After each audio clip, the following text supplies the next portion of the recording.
பிடித்து மின்னலை பிடித்து மேகத்தில் துடைத்து பெண் என்று படைத்து வீதியில் விட்டு விட்டான்.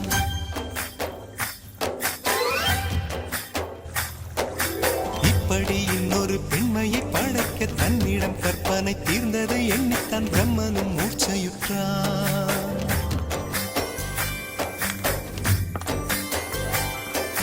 மின்னலை பிடித்து மேகத்தில் துடைத்து பெண் என்று படைத்து